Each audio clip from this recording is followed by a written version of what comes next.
The content farming never stops. It literally never stops. Hannah Hussein is a gal that has been around the industry for a while and an established IFBB pro who is actively still competing. As of now, she's a pretty predominant OnlyFans model as well. And if you just take one glance at her Instagram, it's quite obvious that she might actually just be training OF professionals at this point, just not the kind of training that involves a barbell. If we just click the link tree, it continues to go down a list of various different sex worker sites, and you can almost scroll like 3 times before you get to the bottom, which is pretty gnarly. Which, sadly, side point here, this also happens to a lot of fitness girlies in this industry once they move on from bodybuilding. They've developed a physique. Some people really do have a fetish for that kind of physique, and so they move into sex work. I'm not saying it's everybody, it's a small margin of people maybe, but it is common. You do see it a lot, without doubt. I actually had a huge conversation with a really high tier OnlyFans model manager, and they were basically talking about how fitness girlies use fitness content and bodybuilding as a sort of pre-launch to their OnlyFans content. And it's like planned out from the very beginning. And essentially they know what content they're going to produce. They know what kind of physique they're going to go for, and ultimately have this manager curate content for them along their trajectory as a bodybuilder, so that once they do hit that stopping point where OnlyFans is paying a little bit more than the bodybuilding, they just go full OnlyFans, which makes sense. We've done videos, actually a lot of videos covering this specific topic with the whole fitness industry blending with OnlyFans thing. But anyways, moving on. And I'm not being rude here. We're calling a goose and a duck a duck. All right, that's all we do on this channel. And if you like a good dose of honesty once in this industry of social media influencer content, this would be a good point to tell you to subscribe. We cover all sorts of stuff in this industry: wild female transformations, crazy male grifting coaches, crazy people, murder, lots of things. I mean, click and subscribe. It's a great time. Now, Hannah is somebody I like. She's starting a YouTube channel with the basis being to talk about what's happening to females in the fitness industry or bodybuilding at large, and how steroids can negatively affect them, and specifically how they've negatively affected her. I will spare you the lore deep dive here, but essentially she started out her journey exceptionally jacked already, because she's a little bit older than the era of gals we normally talk about on this channel. She's probably before the time that Instagram was around, and more so the Facebook era. So we don't have that like concrete documentation, but we do have documentation of what she looked like 10 years ago, which is already crazy enough that she's been this jacked for so long. So basically we're entering mid training arc for this gal, and I think now we're at the redemption arc or some shit. I don't know. Likely in these early days, almost 10 years ago, she was clearly already on some kind of anabolics and maybe a little bit of other stuff sprinkled in there as well. And this is now what she looks like, a bit softer, but so would anyone basically at this state of an off season, quote unquote. In other words, this is probably time for her to be off of any sort of anabolic agents or anabolics in general, steroids, and eating more food, which is good for a person to do. When you have a lot of muscle, you do look exceptionally bigger. So even a small amount of body fat can make you look a lot different than when you're muscular and lean. She's clearly healthier now, in my personal opinion, than when she's like hyper lean and probably running an amazing amount of anabolics. So anyways, this is a video that she recently posted about the stuff that she regrets and wishes that she could have done differently. I think it's a wildly eye-opening experience to go through this video, and I just wanted to thank her for actually taking the time to do this and make it even a little bit hyper personal. In this video, we're going to review a few of the points and talk about how in conjunction it works with the stuff that we've already talked about on this channel. So in the past couple of years, I've noticed a lot of younger people getting into bodybuilding.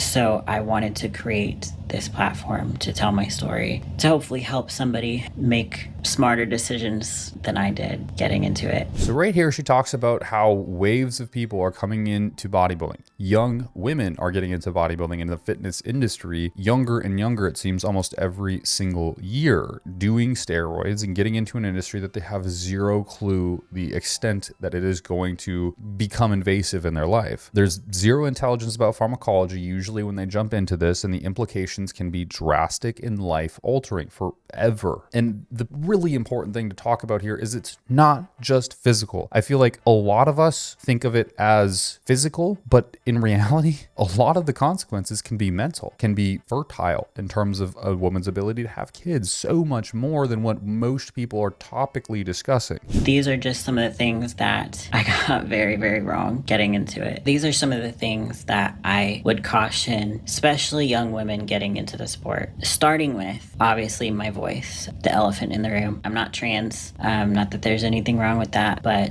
I'm not. And it's a side effect, a direct side effect of gear usage, which is, if you're not familiar with bodybuilding at all, a very, very prevalent part of the sport. It is quite literally everywhere. And even if the industry says that it's tested, there's a good chance they're not actually testing. And of course, getting into this sport, if you're enhanced, which most people are, just being completely transparent, there's not a whole lot of natties out there. There's a lot of fake natties. There's not a whole lot of real natties. And you would know if you stepped into any gym. I'm not saying that they don't exist. I'm not calling anybody out here. But from my experience being into bodybuilding since 2013 is when I started, there's a whole lot that goes behind the scenes that people don't talk about. Hear it here. Boy, this is just absolutely amazing for me, as we've been making deep dives on this stuff for so long. Vocal changes, fake natties, and more. We talk about this all of the time on this channel, and it's great to see somebody who's this deep into the industry be willing to express concern for some of those things. I just realized if I have blue in my mouth, it's because I just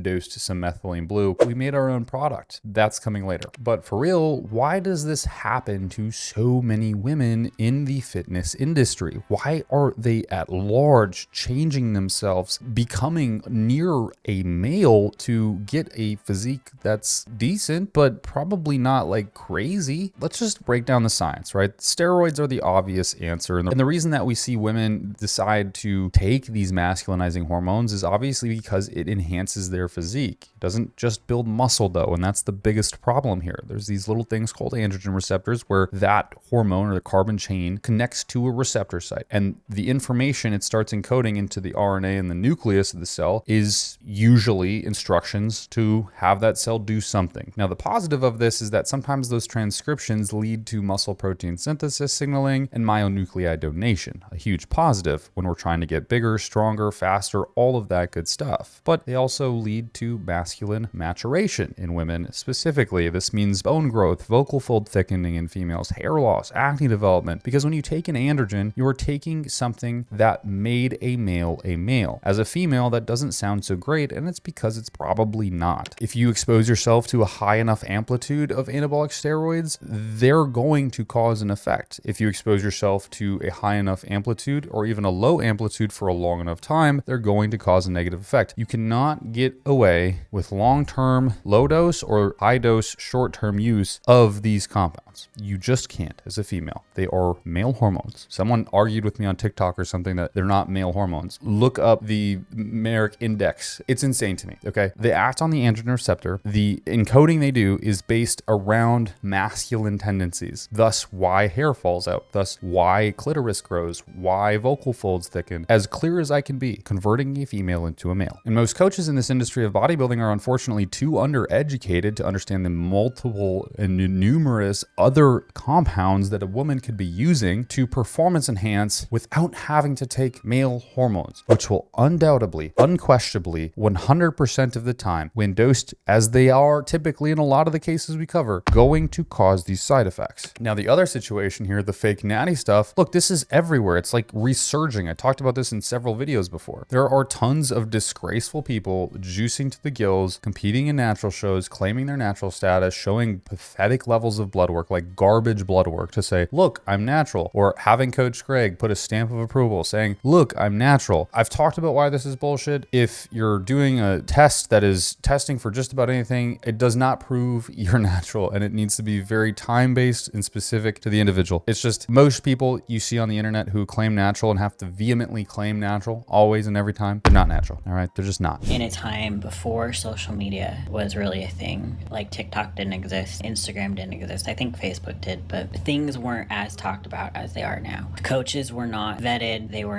nobody was qualified to do what they were doing. It was kind of like a whole lot of mess. So a coach had approached me and ended up, I told him what I wanted. I told him I wanted to be as muscular as I could. I told him that I, was willing to do whatever it took, which was probably not the best words that I could have chosen, but also I didn't really know the extent of what could be done with enhancements and things like that. It was completely new. And I was 22 when I first officially got into bodybuilding, when I got my first coach. And he immediately put me on so much gear.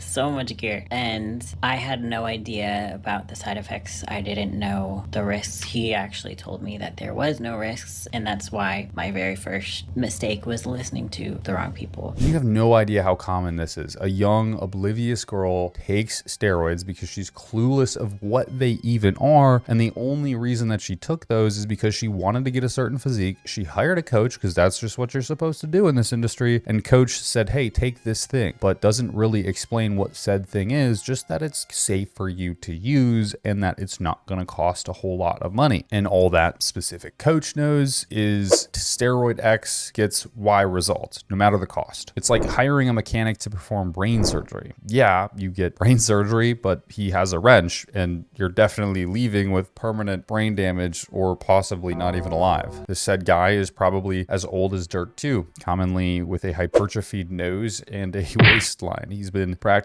stretch-mediated hypertrophy at the buffet too much, as well as his blood pressure has been left sky high for as long as books have been written in Word. So getting into more of what I have experienced as a female bodybuilder, I've experienced the voice, enlargement of certain things. Enlargement of certain things, but certainly not my cock.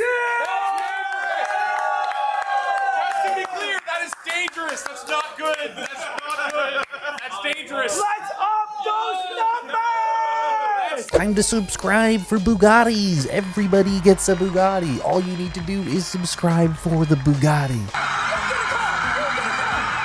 Just kidding. Back into this. That's all alleged. Bugatti or not. Some people have gotten them, but you might. Allegedly. She won't say the word, so I will. The clitoris is that right? Is there clitori? I actually don't know if that, okay, whatever. Clitoris is, they get bigger when you take anabolic steroids. I've lost my period on several occasions. One time for almost 3 years. I have experienced hair loss. Hair loss is so real, and even I am not invincible. I'm not immune to the Norwood Reaper. He found me many, many times. It is actually one of the largest factors to me quitting the whole steroid usage saga of my life in bodybuilding. Let's just say that when I shave my head, me and Nosferatu have a lot more in common than I'd like to admit. But briefly, why does this happen? Let's try to explain this speedrun style. You've got androgen receptors all over your scalp, just like the other things I talked about before, especially the crown and temples of your skull. Now, if you're genetically unlucky, some of those receptors treat DHT like a ticking time bomb. Suddenly, testosterone converts into DHT via 5-alpha reductase. DHT binds to those receptors and the hair follicle activates gene expression that literally shrinks the follicle. The hair grows thinner, shorter, and eventually stops growing altogether. This is the main mechanism that we see very commonly within bodybuilding, but it's not the only one. Telogen effluvium, or stress-induced hair loss. This is as simple as it sounds. A hard prep, a deficit that's literally got you starving, a very stressful season of competing where you're not doing so great in shows. I mean, you name it, there's opportunities to have telogen effluvium. And then there's inflammation-induced hair loss, and this one doesn't actually get talked about enough in my opinion. Chronic inflammation and autoimmune diseases, poor gut health, or even scalp conditions like dermatitis, as simple as that might sound. Those inflammatory cytokines are capable of damaging your hair follicle's ability to regrow. But mainly and primarily what we're looking at here is a DHT-based problem, dihydrotestosterone, a derivative of testosterone, but also various synthetic compounds or anabolic steroids, which are made from this derivative. These are things such as Anavar, Winstrol, Primabol, and Mastron, and more.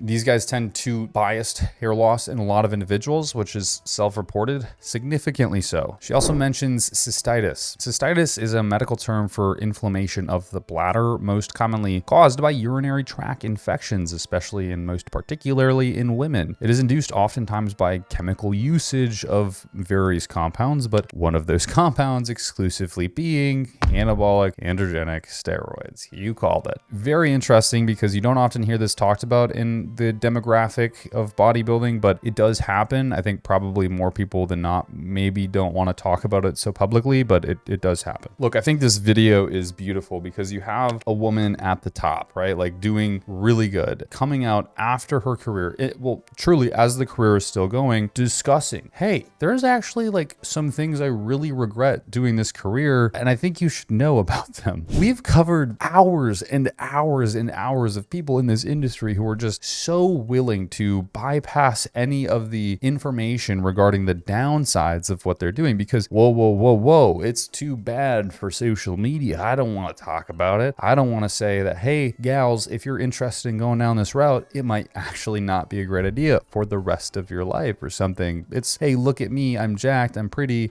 sign up to my OnlyFans or something like this, and don't ask questions. And if you ask questions, you're a piece of shit. That's what I get called because I talk about it. Again, we just call ducks here and goose. Like, it's just, it is what it is. You took steroids, you changed your body for the rest of your life. It was not a smart idea for most people that did it. We talk about it. We keep it open, right? And people hate that. So the fact that a gal is coming out, talking about this, discussing these things intricately, I think is so important, because it's one thing if I say it, it's another thing if another person goes through the effort of actually putting this information out, which I love to see. So kudos to Hannah for being so upfront and personal here, promoting the awareness of, hey gals, there's fucking bad side effects, and there's probably better things you could be doing than abusing male hormones, you know, like Jesus. I don't know.